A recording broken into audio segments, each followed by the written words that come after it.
We've talked about the HTC One X and the HTC One S quite a few times since they came out on the website. Now it's time to talk about the baby brother. Here's the HTC One V. This is US Cellular's newest Android smartphone, and it's packing that familiar design that we've seen from the Hero and some of the other devices in HTC's lineup. It's coming in at $129.99, but the specs aren't quite up to par with the One S and the One X. Is this the best bang for your buck on US Cellular, or should you go with something else? I'm Aaron from PhoneDog.com, and this is a full review of the HTC One V.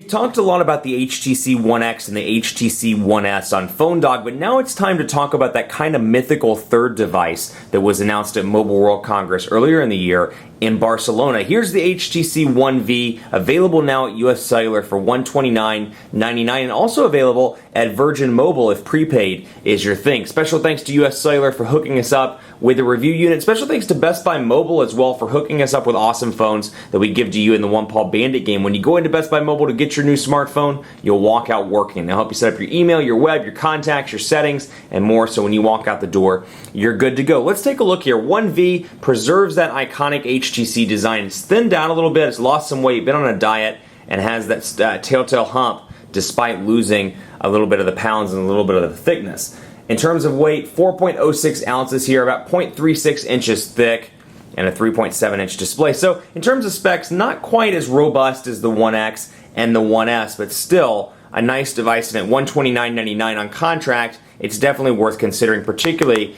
given its uniform aluminum body here. You've got a micro USB charging port over on the left side, a volume rocker on the right side, power button, and 3.5mm headphone jack up top alongside a notification light. Then down at the bottom, you got your back button, your home button, and your recent applications button. Now this thing is packing Android 4.0 with HTC Sense version 4. So software-wise, it's packing a very similar suite of stuff as the One X and the One S. That said, they've stripped down some things because of the solar, single core processor here. You can immediately tell it when you go to recent apps, for example, and scroll through here, and you can see a little bit different than the HTC look and feel we've gotten accustomed to on the Evo 4G LTE and the other One devices. Otherwise, some of the kind of gaudy, I don't want to say gaudy, but crazy transition effects, some of the carousel stuff has been taken out to make room, given the fact that the processor, in terms of clock speed and in terms of overall speed, is a little bit slower. So let's take a look at what comes in the device itself here. You got Amazon out of the gate, Amazon Kindle, Amazon MP3, App Store,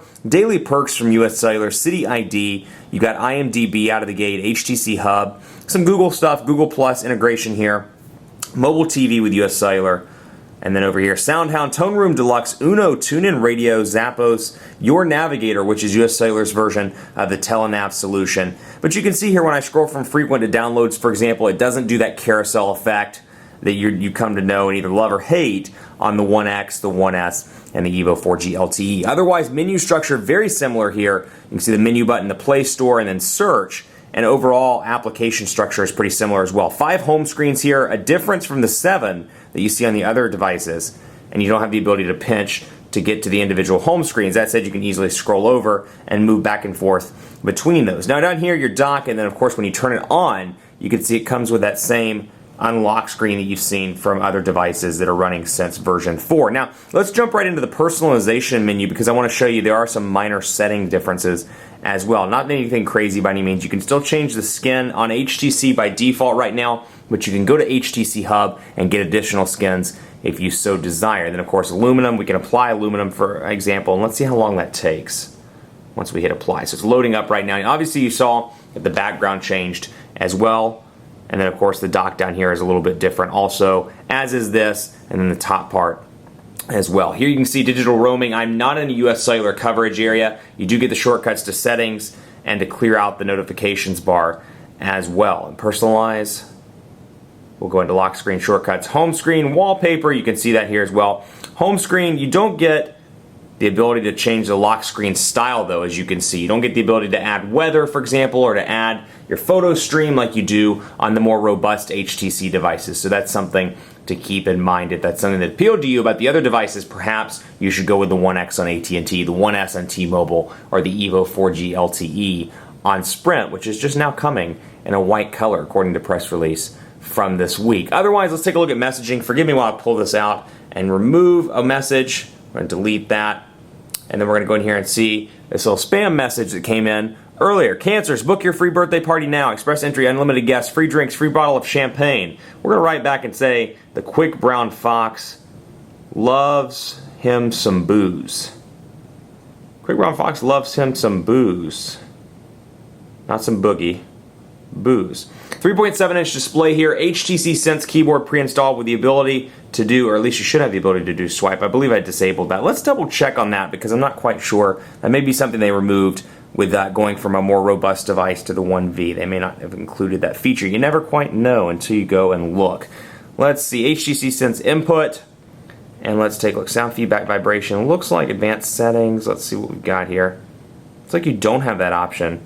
So I stand corrected, actually. You do not have the trace input option rather that you have on the One X and the One S. So we'll go back into messaging. We'll start back up where we left off. It was saved as draft. Quick Brown Fox loves him some booze. And take a look, even though it is a 3.7-inch display, it's easy to hold in the hand. And because of the ergonomics of this device, I find it relatively easy to type on. Then again, like I said, you have landscape mode, portrait mode, and out of the gate, the Sense keyboard is the only one that comes pre-installed. That said, you can download some great alternatives from Google Play, SwiftKey, Ice Cream Sandwich keyboard for free, and more. And then, of course, you've got your settings here and your attachments where you can attach stuff and go from there. Let's take a look at the browser as well. Again, not in the US Cellular coverage area, so take these overall speeds with a grain of salt. These are not indicative of US Cellular's overall 3G speeds. This is not a 4G device, so if you are in a US Cellular coverage area, you're considering this device, and you want 4G, go with something like the Aviator or the Samsung Galaxy S3. As of now, those are the two that support 4G LTE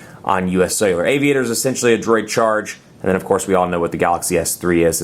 It's been covered and covered and covered and covered and covered again as part of our summer coverage. So loading up PhoneDog.com right now, and even with the transition, or even with the loading of the page rather, the transition effects are nice and smooth with little to no lag. A nice testament to that 1 gigahertz single core processor, because you hear that and you kind of think, oh, this is going to be slow. And there's definitely some lag from time to time, but again, keeping in mind the price point of this device and then keeping in mind the overall build quality, really a fantastic build here with this unibody aluminum or unibody metal and just nice look and feel. Very nice device. Nice to have the humpback as well. The hump as well, not the humpback, obviously. It's Friday the 13th. What can I say? It's bound to make those weird little errors like that in videos. PhoneDog is loading up. Let's give this some sweet time that it deserves, because everybody gets excited about PhoneDog, right? View desktop site, enable flash player, just to show you some of the settings as well. And while this is loading up and taking its sweet time, let's see what else we've got up here. Updates found. I need to download some new updates to my applications. I'm going to take a sip of tea as well. That's pretty delicious. This is taking a long time. Okay, clearly that's taking too long. Gotta love the power of Sprint's 3G network in most major metro areas. Anyway, back to what we were talking about personalization, because this device, HTC, does do a great job in the personalization department. You can see stuff in things like the contacts. So let's go to people, for example, and take a look here at Bill Stevenson. So we'll load up Bill Stevenson, and you can see here the picture. So it's got some ice cream sandwich influence to it, and you've got the name here, you've got menu, and then you got your call mobile stuff. What I love about this is I can go to Thread and see when I last text messaged Bill Stevenson, or when I last emailed Bill Stevenson, the call history between us. I really enjoy that feature. It's nice because if you do talk to somebody on a regular basis, you have the ability to go through and pick and choose. You know, I could say, oh, I called Bill on Tuesday, I emailed him on Thursday, I text messaged him yesterday, whatever the case may be, and then updates and gallery over here. So personal information management, HTC continues to do a great job. And then over here as well, same thing, although call application looks a little bit different. You'll see the numbers are a different color, and you've got your recent calls along with your contacts over here. So I've just dialed some sample numbers there, and you can see my full range of contacts. Steven Johnson is a demo number that I have, by the way, and then the rest are fake. And then over here, enter name or number, and I've got my menu options right here. So all in all, pretty easy to use layout, but the personal information management stuff has always been great on HTC, and it continues on their latest build of devices.